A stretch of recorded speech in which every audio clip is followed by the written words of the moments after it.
Hi ನನ್ನ ಹೆಸರು from tech in Kannada. Finally ಗಮನಿಸ್ತಾ ಇದ್ರೆ ಇವತ್ತು ನನ್ನ ಮುಂದೆ iQOO 9 ಮತ್ತು iQOO 9 Pro ಎರಡು ಸ್ಮಾರ್ಟ್ಫೋನ್ಗಳಿರುವಂಥದ್ದು. ಎರಡೂ ಕೂಡ ಪ್ರೀಮಿಯಂ ಸೆಗ್ಮೆಂಟ್ನ ಗೇಮಿಂಗ್ ಸ್ಮಾರ್ಟ್ಫೋನ್ಗಳಾಗಿರುವಂಥದ್ದು. ಆಯಿತಾ, ನಾನು ಈ ಒಂದು ವಿಡಿಯೋ ಮಾಡೋ ಟೈಮಲ್ಲಿ ಎರಡೂ ಫೋನ್ಗಳ ಬೆಲೆ ಇನ್ನೂ ರಿವೀಲ್ ಆಗಿಲ್ಲ. ನನಗನ್ನಿಸ್ದಂಗೆ iQOO 9 ಸುಮಾರು 40,000 to 45,000 ರೇಂಜಲ್ಲಿ ಲಾಂಚ್ ಆಗ್ಬೋದು ಅಂತ ಅನ್ಕೋತೀನಿ. ಮತ್ತು ಪ್ರೋ ವೇರಿಯಂಟು ಮೋಸ್ಟ್ಲಿ 55,000 ರೇಂಜಲ್ಲಿ ಲಾಂಚ್ ಆಗ್ಬೋದು ಅಂತ ಅನ್ಕೋತೀನಿ.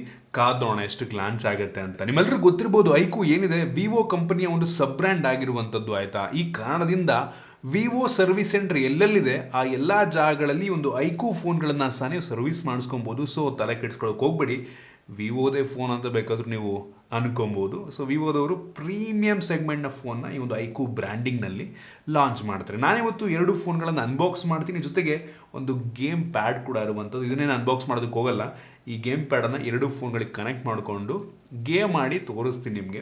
ಅದಕ್ಕಿಂತ ಮುಂಚೆ ನೀವು ನಮ್ಮ tech in Kannada YouTube channel subscribe ಮಾಡ್ಕೊಂಡಿಲ್ಲ ಅಂತ ಅಂದರೆ ಈಗಲೇ ಸಬ್ಸ್ಕ್ರೈಬ್ ಮಾಡ್ಕೊಳ್ಳಿ ಮತ್ತು ಬೆಲ್ ಐಕನ್ ಕೂಡ ಕ್ಲಿಕ್ ಮಾಡ್ಬೋದು. ಮೊದಲದಾಗಿ ಒಂದು iQOO 9 Pro ಸ್ಮಾರ್ಟ್ ಫೋನನ್ನು ಅನ್ಬಾಕ್ಸ್ ಮಾಡ್ತೀನಿ. ಗಮನಿಸ್ತಾ ಇದ್ರೆ ಒಂದು ಫೋನ್ನ ಬಾಕ್ಸ್ ನಿಮ್ಗೆ ಈ ರೀತಿ ನೋಡೋ ಸಿಗ್ತಾ ಇರುವಂಥದ್ದು. ಈ ಒಂದು ಬಾಕ್ಸನ್ನು ಓಪನ್ ಮಾಡಿದ ತಕ್ಷಣ ಇದರೊಳಗಡೆ ಡೈರೆಕ್ಟಾಗಿ ಈ ಒಂದು ಸ್ಮಾರ್ಟ್ ಫೋನ್ ನಿಮಗೆ ನೋಡೋ ಸಿಗ್ತಾ ಇರುವಂಥದ್ದು. ಫಸ್ಟ್ ಲುಕ್ಕಲ್ಲಿ ಕ್ರೇಜಿ ಪ್ರೀಮಿಯಂ ಸ್ಮಾರ್ಟ್ ಫೋನ್ ಅಂತ ಅನ್ನಿಸ್ತಾ ಇದೆ. ಕರ್ವ್ಡ್ ಡಿಸ್ಪ್ಲೇ ಎಲ್ಲ ಇದೆ, ಇದ್ರ ಬಗ್ಗೆ ಆಮೇಲೆ ಮಾತನಾಡ್ತೀನಿ.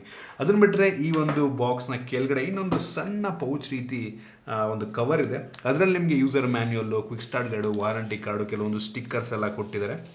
ಅದನ್ನು ಬಿಟ್ಟರೆ ಅದರ ಕೆಳಗಡೆ ನಿಮಗೆ ಒಂದು ಸಿಮ್ ಎಜೆಕ್ಷನ್ ಪಿನ್ ಮತ್ತು ಒಂದು ಬ್ಯಾಕ್ ಕವರ್ ಇರುವಂಥದ್ದು. ಸೇಮ್ ಈ ಒಂದು ಫೋನ್ನ ಬ್ಯಾಕ್ ಕವರ್ ಡಿಸೈನ್ ಏನಿದೆ ಅದೇ ರೀತಿ ಡಿಸೈನ್ನ ಹೊಂದಿರುವಂಥ ಬ್ಯಾಕ್ ಕವರ್. ಸೊ ಕ್ವಾಲಿಟಿ ಒಂದು ತುಂಬ ಚೆನ್ನಾಗಿದೆ, ರಬ್ಬರಿ ಫಿನಿಷನ್ನು ಇದು ಹೊಂದಿರುವಂಥದ್ದು. ನಂತರ ಈ ಒಂದು ಬಾಕ್ಸ್ನ ಕೆಳಗಡೆ ಲಿಟ್ರಲಿ 120 ವ್ಯಾಟ್ನ ಫಾಸ್ಟ್ ಚಾರ್ಜಿಂಗ್ ರಾಪ್ಟರ್ ಇರುವಂಥದ್ದು. 120 ವ್ಯಾಟ್, ಕ್ರೇಜಿ ಅಂತ ಹೇಳಕ್ಕೆ ಇಷ್ಟಪಡ್ತೀನಿ. ಆಯಿತಾ, ಇದ್ರ ಬಗ್ಗೆ ಆಮೇಲೆ ಮಾತನಾಡ್ತೀನಿ. ಜೊತೆಗೆ ಒಂದು USB Type-C to Type-C data cable ಇರುವಂಥದ್ದು. ಒನ್ ಆಫ್ ದ ಬೆಸ್ಟ್ ಕ್ವಾಲಿಟಿಯ ಕೇಬಲ್ ಅಂತ ಅನ್ನಿಸ್ತಾ ಇದೆ. ಇಷ್ಟು ಒಳ್ಳೆ ಕ್ವಾಲಿಟಿ ಕೇಬಲ್ನ ಇದುವರೆಗೂ ನಾನು ಯಾವ ಫೋನಲ್ಲಿ ನೋಡಿರಲಿಲ್ಲ. ಸೂಪರ್ ವಿಷಯ ಅಂತೀನಿ. ಮತ್ತು ಇದರ ಒಳಗಡೆ ಒಂದು ಅಡಾಪ್ಟರ್ ಇರುವಂಥದ್ದು. USB Type-C ಇಂದ 3.5mm headphone Jack adapter. So ನಮಗೆ ಗೊತ್ತಾಗ್ತಿರುವಂಥದ್ದು ಈ ಒಂದು ಫೋನಲ್ಲಿ ಹೆಡ್ಫೋನ್ ಜಾಕ್ ಇಲ್ಲ ಅಂತ. ಯೂಶಲಿ ಈ ಪ್ರೈಸಲ್ಲಿ ಯಾವ ಫೋನಲ್ಲೂ ಕೂಡ ಹೆಡ್ಫೋನ್ ಜಾಕ್ ಕೊಡಲ್ಲ, ಇವರು ಕೊಟ್ಟಿಲ್ಲ. ಅದನ್ನು ಬಿಟ್ಟರೆ ಬೇರೇನೂ ಸಹ ನಿಮಗೆ ಸಿಗ್ತಾ ಇಲ್ಲ. ಇನ್ನು ಡೈರೆಕ್ಟಾಗಿ ಒಂದು ಸ್ಮಾರ್ಟ್ ಫೋನಿಗೆ ಬಂತು ಅಂತ ಅಂದರೆ ನಿಮಗೆ ಈ ರೀತಿ ನೋಡೋ ಸಿಗ್ತಾ ಇರುವಂಥದ್ದು. ಆಯಿತಾ, ಬೆಂಕಿ ಡಿಸೈನ್, ಹೆವಿ ಪ್ರೀಮಿಯಂ ಲುಕ್ ಅಂತ ಹೇಳಕ್ಕೆ ಇಷ್ಟಪಡ್ತೀನಿ. ಆಯಿತಾ, ಹೆವಿ ಅಂದರೆ ಹೆವಿ ಪ್ರೀಮಿಯಂ. ಇನ್ನು ಈ ಒಂದು ಫೋನ್ ಒಂದು ಲೆವೆಲಿಗೆ ವೆಯ್ಟ್ ಇರುವಂಥದ್ದು. ಆಯಿತಾ, ಬ್ಯಾಕ್ ಕವರ್ ಹಾಕೊಂಡ್ರೆ ಒಂದು ಸ್ವಲ್ಪ ವೆಯ್ಟ್ ಜಾಸ್ತಿ ಆಗ್ಬೋದು, ಅದೊಂದು ತಲ್ಲಿಟ್ಕೊಳ್ಳಿ. ಮತ್ತು ಒಂದು ಲೆವೆಲಿಗೆ ತಿನ್ನಾಗಿ ಕೂಡ ಇದೆ. ಫ್ರಂಟು ಮತ್ತು ಬ್ಯಾಕ್ ಎರಡು ಕೂಡ ಗ್ಲಾಸ್ ಆಗಿರುವಂಥದ್ದು ಒಂದು ಒಳ್ಳೆಯ ವಿಷಯ. ಫ್ರಂಟಲ್ಲಿ ನಿಮಗೆ ಕರ್ವ್ ಡಿಸ್ಪ್ಲೇ ಸಿಗ್ತಾರೆ. ಸೊ ಪ್ರೀಮಿಯಂ ಫೀಲ್ನ ಕೊಡುತ್ತೆ. ಸಣ್ಣ ಪಂಚೋಲು, ಬೆಜಲ್ ತುಂಬ ಸಣ್ಣ ಇರುವಂಥದ್ದು, ಫ್ರಂಟಿಂದ ಸಖತ್ತಾಗಿ ಕಾಣುತ್ತೆ. ಹಿಂದಕ್ಕೆ ಬಂತು ಅಂದರೆ iQOO ಕ್ಲಾಸಿಕ್ ಡಿಸೈನು, ಇದು ಕೂಡ ಒಂದು ಪ್ರೀಮಿಯಂ ಫೀಲ್ನ ಕೊಡುತ್ತೆ. ಆಯಿತು, ಹಿಂದ್ಗಡೆ ನಿಮಗೆ triple camera, dual LED flash, metallic frame, ಪ್ರತಿಯೊಂದು ಪ್ರೀಮಿಯಂ ಆಗಿರುವಂಥದ್ದು. ಸೊ ಬಿಲ್ಡ್ ಸೂಪರ್ ಅಂತೀನಿ. ಡಿಸ್ಪ್ಲೇಗೆ ಬಂತು ಅಂತಂದರೆ 6.78 ಇಂಚಿನ ಕ್ವಾಡ್ HD ಪ್ಲಸ್ ರೆಸೊಲ್ಯೂಷನ್ನ ಹೊಂದಿರುವಂಥ ಅಮೋಲೆಡ್ ಡಿಸ್ಪ್ಲೇ ಇರುವಂಥದ್ದು. ಇದು LTPO ಡಿಸ್ಪ್ಲೇ. ಆಯಿತಾ, ಸೂಪರ್ ವಿಷಯ.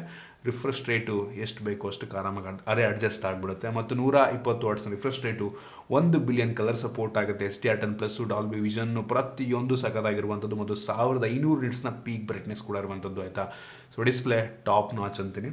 ಮತ್ತು ಈ ಒಂದು ಫೋನ್ನ ಸ್ಟೋರೇಜ್ ಮತ್ತು ರ್ಯಾಮ್ ಕೂಡ ಅಷ್ಟೇ. ಆಯಿತಾ, full top notch.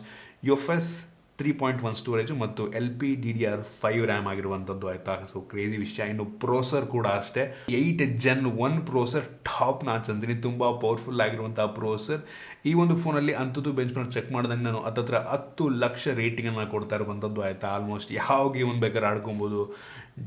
Most powerful ಪ್ರೋಸರ್ ಅಂತಂದರೆ ಯೋಚನೆ ಮಾಡ್ಕೊಳ್ಳಿ ನೀವೇ. ಆಯಿತಾ, ನಾನು BGMI ಆಡ್ದಂಗೆ ಫುಲ್ ಎಕ್ಸ್ಟ್ರೀಮಲ್ಲಿ ಆಡ್ಬೋದು, HDR ಅಲ್ಲಿ ಎಕ್ಸ್ಟ್ರೀಮಲ್ಲಿ ಆಡ್ಬೋದು. ಮತ್ತು ನೀವು 4K ಕೂಡ ಈ ಒಂದು ಗೇಮ್ನ ಪ್ಲೇ ಮಾಡ್ಬೋದು. ಆಯಿತಾ, ಸೊ ಸೂಪರ್ ವಿಷಯ ಅಂತೀನಿ. ಸೊ ಪ್ರೋಸರ್ ಬೆಂಕಿ. ಇನ್ನು ಕ್ಯಾಮ್ರಾ ಬಗ್ಗೆ ಮಾತನಾಡಬೇಕಂತಂದರೆ ರೇರಲ್ಲಿ ಟ್ರಿಪಲ್ ಕ್ಯಾಮ್ರಾ ಇರುವಂಥದ್ದು. ಮೈನ್ ಸೆನ್ಸರ್ 50 ಮೆಗಾಪಿಕ್ಸೆಲ್ನ ಆಪ್ಟಿಕಲ್ ಇಮೇಜ್ ಸ್ಟೆಬಿಲೈಸೇಷನ್ OIS ಇರುವಂಥ ಗಿಂಬಲ್ ಸೆನ್ಸರ್. ಆಯಿತಾ, ತುಂಬ ಸ್ಟೇಬಲ್ ಆಗಿ ಫೋಟೋ ಪ್ರೊಡ್ಯೂಸ್ ಮಾಡೋದು. ಒಂದು ಒಳ್ಳೆ ಕ್ವಾಲಿಟಿಯ ವೈಡ್ ಆ್ಯಂಗಲ್ ಶಾರ್ಟ್ನ ಪ್ರೊಡ್ಯೂಸ್ ಮಾಡಿದೆ. ಸಖತ್ತಾಗಿದೆ ಫೋಟೋಸ್. ಆ ಸ್ಯಾಂಪಲ್ ಒಂದೆರಡು ತೋರಿಸ್ತಾ ಇದ್ದೀನಿ ನಿಮಗೆ. ಅದನ್ನು ಬಿಟ್ಟರೆ 16 ಮೆಗಾಪಿಕ್ಸೆಲ್ ಒಂದು ಟೆಲಿಫೋಟೋ ಲೆನ್ಸ್ ಇರುವಂಥದ್ದು. 2.5x ಆಪ್ಟಿಕಲ್ ಝೂಮನ್ನು ಮಾಡುತ್ತೆ.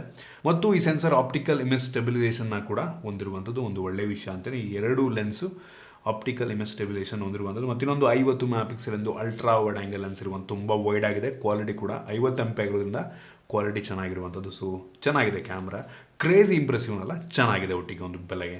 ಇನ್ನು ಫ್ರಂಟ್ ಕ್ಯಾಮ್ರಾಗೆ ಬಂತು ಅಂತಂದರೆ 16 ಮೆಗಾಪಿಕ್ಸೆಲ್ನ ಫ್ರಂಟ್ ಕ್ಯಾಮ್ರಾ, ಆ ಸ್ಯಾಂಪಲ್ ನೀವೇ ನೋಡ್ತಾ ಇದ್ದೀರಾ ಆಯಿತಾ, ಒಂದು ಲೆವೆಲ್ಗೆ ಚೆನ್ನಾಗಿದೆ ಅಂತ ಅನ್ನಿಸ್ತು.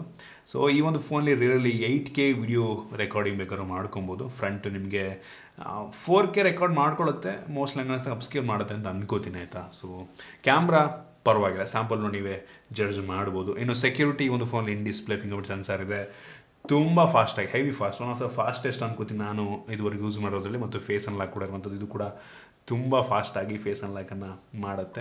ಇನ್ನು ಡೈರೆಕ್ಟಾಗಿ ಬ್ಯಾಟ್ರಿ ಬಗ್ಗೆ ಮಾತನಾಡಬೇಕಂತಂದರೆ ಒಂದು ಫೋನಲ್ಲಿ 4700 mAh ಕೆಪಾಸಿಟಿ ಬ್ಯಾಟ್ರಿ ಜೊತೆಗೆ 120 ವ್ಯಾಟ್ನ ಫಾಸ್ಟ್ ಚಾರ್ಜಿಂಗನ್ನು ಬಾಕ್ಸಲ್ಲಿ ಕೊಟ್ಟಿದ್ದಾರೆ. ಬೆಂಕಿ ವಿಷಯ, ಕೇವಲ 19 ನಿಮಿಷದಲ್ಲಿ ಈ ಒಂದು ಫೋನ ಫುಲ್ ಚಾರ್ಜ್ ಮಾಡುತ್ತೆ. ಅದಷ್ಟೇ ಅಲ್ಲ, ಈ ಒಂದು ಫೋನಲ್ಲಿ ವೈರ್ಲೆಸ್ ಚಾರ್ಜಿಂಗ್ ಕೂಡ ಇರುವಂಥದ್ದು, 50 ವ್ಯಾಟಲ್ಲಿ ವೈರ್ಲೆಸ್ ಚಾರ್ಜ್ ಮಾಡ್ಬೋದು ಈ ಒಂದು ಫೋನ. ಸೊ ಕ್ರೇಜಿ ವಿಷಯ. ಒಂದು ರೀತಿ ಹೇಳ್ಬೇಕು ಅಂತಂದರೆ ಒಂದು ಪ್ರೀಮಿಯಂ ಫೋನ್ ಇದಾಗಿರುವಂಥದ್ದು ಆಯಿತಾ, ಪ್ರೀಮಿಯಂ ಸೆಗ್ಮೆಂಟ್ನ ಫೋನು. ಸೊ ಈ ಒಂದು ಸ್ಮಾರ್ಟ್ ಫೋನ್ ನಂಗೆ ಅನ್ನಿಸ್ತಂಗೆ ಹತ್ತಿರ 55,000ರಿಂದ 60,000 ರೂಪಾಯಿ ಒಳಗಡೆ ಲಾಂಚ್ ಆಗ್ತಿರೋದ್ರಿಂದ one of the best value for money phone ಆಗಬಹುದು ಪ್ರೀಮಿಯಂ ಸೆಗ್ಮೆಂಟಲ್ಲ ಆಯಿತಾ. ಸೊ ಕಾದು ನೋಡಿ ಎಷ್ಟು ಲಾಂಚ್ ಆಗುತ್ತೆ ಅಂತ. ಸೊ ಬೆಂಕಿ ಫೋನ್ ಅಂತ ಹೇಳಕ್ಕೆ ಇಷ್ಟಪಡ್ತೀನಿ. ಸೊ ನೆಕ್ಸ್ಟು ಈ ಒಂದು iQOO 9 ಅನ್ಬಾಕ್ಸ್ ಮಾಡೋ ಗಮನಿಸ್ತಾ ಇದ್ದಾರೆ. ಸೇಮ್ ಅದೇ ರೀತಿಯ ಬಾಕ್ಸ್ ಇದಾಗಿರುವಂಥದ್ದು. ಈ ಒಂದು ಬಾಕ್ಸನ್ನು ಓಪನ್ ಮಾಡೋದು, ಇದರೊಳಗೆ ಡೈರೆಕ್ಟಾಗಿ ಈ ಒಂದು ಸ್ಮಾರ್ಟ್ ಫೋನ್ ಸಿಗುತ್ತೆ. ಇದು ಕೂಡ ಬಿಲ್ಡ್ ಕ್ವಾಲಿಟಿ ವೈಸು ಸಖತ್ತಾಗಿದೆ. ಸೊ ಇದ್ರ ಬಗ್ಗೆ ಆಮೇಲೆ ಮಾತನಾಡ್ತೀನಿ. ಇದನ್ನು ಬಿಟ್ಟರೆ ಈ ಒಂದು ಬಾಕ್ಸ್ನ ಕೆಳಗಡೆ ಅದೇ ರೀತಿ ಒಂದು ಸಣ್ಣ ಪೌಚ್, ಅದರೊಳಗೆ user manual, quick start guide ಮತ್ತು ವಾರಂಟಿ ಕಾರ್ಡ್ ಪ್ರತಿಯೊಂದು ಇರುವಂಥದ್ದು. ಅದರ ಕೆಳಗಡೆ ಸಿಮ್ ಇಂಜೆಕ್ಷನ್ ಪಿನ್ ಮತ್ತು ಒಂದು ಟ್ರಾನ್ಸ್ಪರೆಂಟ್ ಬ್ಯಾಕ್ ಕವರ್ ಇರುವಂಥದ್ದು. ಕ್ವಾಲಿಟಿ ಒಂದು ಲೆವೆಲ್ಗೆ ಚೆನ್ನಾಗಿದೆ. ಅದನ್ನು ಬಿಟ್ಟರೆ ಈ ಒಂದು ಫೋನಲ್ಲೂ ಕೂಡ ನಿಮಗೆ 120 ವ್ಯಾಟ್ನ ಫಾಸ್ಟ್ ಚಾರ್ಜಿಂಗ್ ಔಟ್ಪುಟ್ ಸಿಗ್ತಾ ಇರುವಂಥದ್ದು ಕ್ರೇಜಿ ವಿಷಯ ಅಂತೀನಿ ಆಯಿತಾ. 120 ವ್ಯಾಟು. ಮತ್ತು ಅದೇ ರೀತಿ USB Type-C to Type-C data cable ಇರುವಂಥದ್ದು, ಒಳ್ಳೆ ಕ್ವಾಲಿಟಿಯ ಕೇಬಲ್ಲು. ಮತ್ತು ಇದರಲ್ಲೂ ಕೂಡ ಅಡಾಪ್ಟರ್ ಕೊಟ್ಟಿದ್ದಾರೆ Type-Cಯಿಂದ 3.5 ಹೆಡ್ಫೋನ್ ಜಾಕ್ ಅಡಾಪ್ಟರು. ಅದನ್ನು ಬಿಟ್ಟರೆ ಬೇರೆಯೂ ಸಹ ನಿಮಗೆ ಸಿಗ್ತಾ. ಡೈರೆಕ್ಟಾಗಿ ಈ ಒಂದು ಸ್ಮಾರ್ಟ್ ಫೋನಿಗೆ ಬಂತು ಅಂದರೆ ಇದು ಕೂಡ ಒಂದು ಪ್ರೀಮಿಯಂ ಲುಕ್ಕನ್ನು ಹೊಂದಿರುವಂಥದ್ದು ಆಯಿತಾ. ಆ ಲೆವೆಲಿಗೆ ಪ್ರೀಮಿಯಂ ಅಂತ ಅನ್ನಲ್ಲ, ಒಂದು ಲೆವೆಲಿಗೆ ಪ್ರೀಮಿಯಂ ಆಗಿರುವಂಥದ್ದು. ಇದರಲ್ಲೂ ಕೂಡ ಫ್ರಂಟ್ ಮತ್ತು ಬ್ಯಾಕಲ್ಲಿ ನಿಮಗೆ ಗ್ಲಾಸ್ ಸಿಗ್ತಾ ಇರುವಂಥದ್ದು ಆಯಿತಾ. ಫ್ರಂಟಲ್ಲಿ ನಿಮಗೆ ಬೆಸಲ್ ತುಂಬ ಸಣ್ಣದಾಗಿದೆ, ಕರ್ವ್ ಡಿಸ್ಪ್ಲೇ ಕೊಟ್ಟಿಲ್ಲ ನಿಮಗೆ. ಪಂಚೋಲ್ ಕೂಡ ತುಂಬ ಸಣ್ಣದಾಗಿರುವಂಥದ್ದು. ಸೊ ಫ್ರಂಟಿಂದ ಒಂದು ಲೆವೆಲಿಗೆ ನಾರ್ಮಲ್ ಲುಕ್ಕಿಂಗ್ ಫೋನೇ. ಹಿಂದಕ್ಕೆ ಬಂತು ಅಂದರೆ ಈ ಒಂದು ಡಿಸೈನ್ ನಂಗೆ ತುಂಬ ಇಂಪ್ರೆಸ್ ಮಾಡೋದು, ಸಖತ್ತಾಗಿದೆ. ಒಂದು ರೀತಿ ಈ ಒಂದು ಟೆಕ್ಸ್ಚರ್ ಇದೆ ಅಲ್ವಾ, ಅದು ಒಂಥರ 3D ಟೆಕ್ಸ್ಚರ್ ಅದರ ಕಾಣುತ್ತೆ. Actually flat finish, look wise ಮಾತ್ರ ತುಂಬ ಚೆನ್ನಾಗಿದೆ. ಸ್ಮಡ್ಜ್ ಸ್ವಲ್ಪನೂ ಬೀಳಲ್ಲ, ಸೂಪರಾಗಿರುವಂಥದ್ದು. ಹಿಂದ್ಗಡೆಯಿಂದ ನಿಮಗೆ ಸಖತ್ತಾಗಿ ಕಾಣುತ್ತೆ. Triple camera setup, dual LED flash ಮತ್ತು ಮೆಟಾಲಿಕ್ ಫ್ರೇಮ್ ಇದರಲ್ಲೂ ಸಹ ಇದೆ. ಸೊ ಬೆಂಕಿ ಅಂತೀನಿ. ಬಿಲ್ಡ್ ಕ್ವಾಲಿಟಿ ವೈಸು ಕೂಡ ತುಂಬ ಸಖತ್ತಾಗಿದೆ. ಲುಕ್ ವೈಸ್ ಅದರಷ್ಟು ಕರ್ವ್ ಡಿಸ್ಪ್ಲೇ ಇರೋದ್ರಿಂದ ಲುಕ್ಕೇ ಡಿಫ್ರೆಂಟ್ ಆಗಿರುತ್ತೆ, ಇದರಲ್ಲಿ ಅದನ್ನು ಕೊಟ್ಟಿಲ್ಲ. ಇನ್ನು ಡಿಸ್ಪ್ಲೇಗೆ ಬಂತು ಅಂತ ಅಂದರೆ ಈ ಒಂದು ಫೋನಲ್ಲಿ ನಿಮಗೆ 6.78 ಇಂಚಿನ ಫುಲ್ HD+ ರೆಸೊಲ್ಯೂಷನ್ ಹೊಂದಿರುವಂಥ AMOLED display, 120 hertz refresh rate.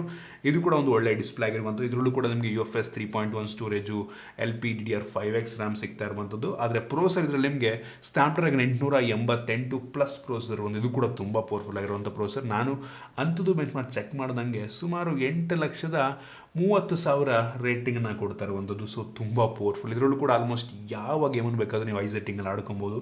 ನಾನು BGMI ಇದರಲ್ಲೂ ಕೂಡ ಎಕ್ಸ್ಟ್ರೀಮು 4Kಲ್ಲೂ ಕೂಡ ಆಡ್ಬೋದಾಯ್ತಾ. ಸೊ ಒಂದು ಒಳ್ಳೆಯ ವಿಷಯ ಅಂದರೆ ತುಂಬ ಪವರ್ಫುಲ್ ಆಗಿರುವಂಥ ಪ್ರೋಸರ್ ಒಟ್ಟಿಗೆ. ಇನ್ನು ಈ ಒಂದು ಫೋನ್ ಇರುವಂಥ camera 50 MP main camera, 12 MP ಇದು ನಿಮಗೆ ಟೆಲಿಫೋಟೋ, ಇದು ಕೂಡ 2x ಆಪ್ಟಿಕಲ್ ಝೂಮ್ ಮಾಡುತ್ತೆ. ಅದು 2.5, ಇದು 2x ಆಪ್ಟಿಕಲ್ ಝೂಮ್. ಮತ್ತು ಇನ್ನೊಂದು 13 ಮೆಗಾಪಿಕ್ಸೆಲ್ ಒಂದು ಅಲ್ಟ್ರಾ ವೈಡ್ ಆ್ಯಂಗಲ್ ಲೆನ್ಸ್ ಇರುವಂಥದ್ದು. ಇದು ತೆಗೆಯುವಂಥ ಫೋಟೋ ಒಂದು ಲೆವೆಲಿಗೆ ಚೆನ್ನಾಗಿದೆ. ಸ್ಯಾಂಪಲ್ಸ್ ತೋರಿಸ್ತದೆ ನಿಮಗೆ. ಸೊ ಪರವಾಗಿಲ್ಲ ಅಂತೀನಿ, ಚೆನ್ನಾಗಿದೆ. ನಾನು ಈ ಒಂದು ಫೋನ್ನ ಕ್ಯಾಮ್ರಾನ ಹೆವಿ ಯಾವುದೋ ₹1,00,000 ಫೋನಿಗೆಲ್ಲ ಕಂಪೇರ್ ಮಾಡೋದಕ್ಕೆ ಹೋಗಲ್ಲ. ಈ ಒಂದು ಬೆಲೆ ನೋಡ್ಕೊಂಡು ನಾವು ಜಡ್ಜ್ ಮಾಡಬೇಕಾಗುತ್ತೆ. ಕ್ಯಾಮ್ರಾ ಚೆನ್ನಾಗಿದೆ, ಕ್ರೇಜಿ ಇಂಪ್ರೆಸ್ ಚೆನ್ನಾಗಿದೆ ಒಟ್ಟಿಗೆ. ಇನ್ನು ಫ್ರಂಟ್ ಕ್ಯಾಮ್ರಾಗೆ ಬಂತು ಅಂದರೆ ಇದರಲ್ಲೂ ಕೂಡ ನಿಮಗೆ 16 ಮೆಗಾಪಿಕ್ಸೆಲ್ನ ಫ್ರಂಟ್ ಕ್ಯಾಮ್ರಾ ಇರುವಂಥದ್ದು. ಇದು ವೈಡ್ ಆಗಿದೆ, ಚೆನ್ನಾಗಿರುವಂಥದ್ದು ಫೋಟೋ ಕ್ಲಾರಿಟಿ. ನೋಡ್ತಾ ಇದ್ದೀರಾ, ಇಷ್ಟ ಆಯಿತು ನನಗೆ. ಇನ್ನು ಸೆಕ್ಯೂರಿಟಿ ಇದರಲ್ಲೂ ಕೂಡ ನಿಮಗೆ ಇನ್ ಡಿಸ್ಪ್ಲೇ ಫಿಂಗರ್ಪ್ರಿಂಟ್ ಸೆನ್ಸರ್ ಇದೆ, ಫೇಸ್ ಅನ್ಲಾಕ್ ಇರುವಂಥದ್ದು. ಇನ್ನು ಬ್ಯಾಟ್ರಿಗೆ ಬಂತು ಅಂತ ಅಂದರೆ ಒಂದು ಫೋನಲ್ಲಿ 4,350 mAh ಕೆಪಾಸಿಟಿ ಬ್ಯಾಟ್ರಿ, ಒಂದು ಸ್ವಲ್ಪ ಸಣ್ಣ ಬ್ಯಾಟ್ರಿ ಇದರಲ್ಲಿದೆ. ಆದರೆ ಬಾಕ್ಸ್ ಒಳಗೆ 120 ವ್ಯಾಟ್ನ ಚಾರ್ಜರ್, 15 ನಿಮಿಷದಲ್ಲೇ ಫುಲ್ ಚಾರ್ಜ್ ಮಾಡಿಬಿಡುತ್ತೆ ಒಂದು ಫೋನ. ಸೊ ಕ್ರೇಜಿ ವಿಷಯ ಅಂತೀನಿ ಆಯಿತಾ. ಇನ್ನು ಸ್ವಲ್ಪ ದೊಡ್ಡ ಬ್ಯಾಟ್ರಿ ಇದ್ರೆ ಇನ್ನೂ ತುಂಬ ಚೆನ್ನಾಗಿರ್ತಾಯಿತ್ತು ಅಂತ ಅನ್ಕೋತೀನಿ. ಅದನ್ನು ಬಿಟ್ಟರೆ ಈ ಒಂದು ಫೋನಲ್ಲಿ ನಿಮಗೆ ಎರಡರಲ್ಲೂ ಕೂಡ Android 12ನ ಬೇಸ್ ರನ್ ಆಗ್ತಿರುವಂಥ ಫೋನ್ ಟಚ್ ವಾಯ್ಸ್ ಇದೆ. ತುಂಬ ಸ್ಮೂತಾಗಿ ಕೆಲಸ, ಆಬ್ವಿಯಸ್ಲಿ ಮತ್ತು ಒಳ್ಳೆ ಪ್ರೋಸೆಸರ್ ಇರೋದ್ರಿಂದ ತುಂಬ ಸ್ಮೂತಾಗಿ ಕೆಲಸವನ್ನು ಮಾಡುತ್ತೆ. ಹೇಳಿದ್ನಲ್ಲ, ಎರಡು ಕೂಡ ತುಂಬ ಪ್ರೀಮಿಯಂ ಫೋನ್ಗಳು. ಆದರೆ ಒಂದೇನಪ್ಪ ಅಂದರೆ ಇದರಲ್ಲಿ ನಿಮಗೆ ವೈರ್ಲೆಸ್ ಚಾರ್ಜಿಂಗ್ ಇಲ್ಲ, ಅದರಲ್ಲಿ ವೈರ್ಲೆಸ್ ಚಾರ್ಜ್, ಅದಂತೂ ಫುಲ್ ಒಂದು ರೀತಿ ಫ್ಲ್ಯಾಗ್ಶಿಪ್ ಫೋನ್ ಬಿಡಿಯೋದು ಆಯಿತಾ. ಇದನ್ನು ಸ್ವಲ್ಪ ಕೆಲವೊಂದು ವಿಷಯಗಳನ್ನು ಕಡಿಮೆ ಮಾಡಿ ಸ್ವಲ್ಪ ಕಡಿಮೆ ಬೆಲೆಗೆ ಅದರ 45,000 ರೇಂಜಲ್ಲಿ ಲಾಂಚ್ ಮಾಡ್ಬೋದು ಅಂತ ಅನ್ಕೋತೀನಿ. ಕಾದು ನೋಡಿ ಎಷ್ಟಕ್ಕೆ ಲಾಂಚ್ ಮಾಡ್ತಾರೆ ಅಂತ. ಎರಡು ಕೂಡ ತುಂಬ ಒಳ್ಳೆ ಕ್ರೇಜಿ ಸ್ಮಾರ್ಟ್ಫೋನ್ ಆಗಿರುವಂಥದ್ದು. ಎರಡನ್ನೂ ಕೂಡ ಒಂದು ಸ್ವಲ್ಪ ಯೂಸ್ ಮಾಡಿ ಟೆಸ್ಟ್ ಮಾಡಿ ಆಮೇಲೆ ಜಡ್ಜ್ ಮಾಡಬೇಕಾಗುತ್ತೆ. ಸದ್ಯಕ್ಕಂತೂ ಎರಡು ಫೋನ್ಗಳು ಬೆಂಕಿ ಇರುವಂಥದ್ದು. ಇನ್ನು ಈ ಒಂದು ಗೇಮ್ ಪ್ಯಾಡ್ ಏನಿದೆ ಇದು ಕೂಡ ಸಖತ್ತಾಗಿದೆ ಆಯಿತಾ. PUBG ಆಡೋದಕ್ಕೆ ಫುಲ್ ಅಸೈನ್ ಮಾಡ್ಕೊಬೋದು ನಾವು, ಫುಲ್ಲು ಬ್ಲೂಟೂತ್ ಮುಖಾಂತರ ಕನೆಕ್ಟ್ ಮಾಡ್ಕೊಬೋದು. ಸೊ ಹಿಂಗೆ ಹಾಕೊಂಬಿಟ್ಟು ಸೊ ಆರಾಮಾಗಿ PUBGಯನ್ನು ಈ ಒಂದು ಜಾಯ್ಸ್ಟಿಕ್ ಮುಖಾಂತರನೇ ಆಡ್ಬೋದು. ಸೊ ಬೆಂಕಿ ವಿಷಯ ಅಂತೀನಿ, ಸಖತ್ತಾಗಿದೆ ಮಾತ್ರ ಆಡೋದಕ್ಕೆ. ಎಕ್ಸ್ಪೀರಿಯನ್ಸ್ ತುಂಬ ಚೆನ್ನಾಗಿತ್ತು. ಆರಾಮಾಗಿ ಅಸೈನ್ ಮಾಡ್ಕೊಬೋದು, ಈಸಿ ಆಗಿಬಿಡುತ್ತೆ ಟ್ರಿಗರ್ಸ್ ಇರೋದ್ರಿಂದ. ಸೊ ಇದಿಷ್ಟು ಎರಡು ಸ್ಮಾರ್ಟ್ಫೋನ್ಗಳ ಕ್ವಿಕ್ ಅನ್ಬಾಕ್ಸಿಂಗ್ ಮತ್ತು ನನ್ನ ಫಸ್ಟ್ ಇಂಪ್ರೆಷನ್. ಇದ್ರ ಬಗ್ಗೆ ಏನಿಸುತ್ತೆ ಕೆಳಗಡೆ ಕಾಮೆಂಟಲ್ಲಿ ತಿಳಿಸ್ಬೋದು. ಇಷ್ಟ ಆದರೆ ಬಿಟ್ಟು ಲೈಕ್ ಮಾಡಿ, ಶೇರ್ ಮಾಡಿ. ರೀತಿ ನಮ್ಮ ಬೇರೆ ವಿಡಿಯೋ ನಮ್ಮ ಟೆಕ್ ಇನ್ ಕನ್ನಡ ಸಬ್ಸ್ಕ್ರೈಬ್ ಮಾಡ್ಕೊಂಡಿಲ್ಲ ಅಂತ ಅಂದರೆ ಇಲ್ಲ ಸಬ್ಸ್ಕ್ರೈಬ್ ಮಾಡೋದು ಬೆಲ್ ಐಕನ್ ಕೂಡ ಕ್ಲಿಕ್ ಮಾಡ್ಬೋದು. ಸಿಗೋಣ ಮುಂದಿನ ವಿಡಿಯೋದಲ್ಲಿ.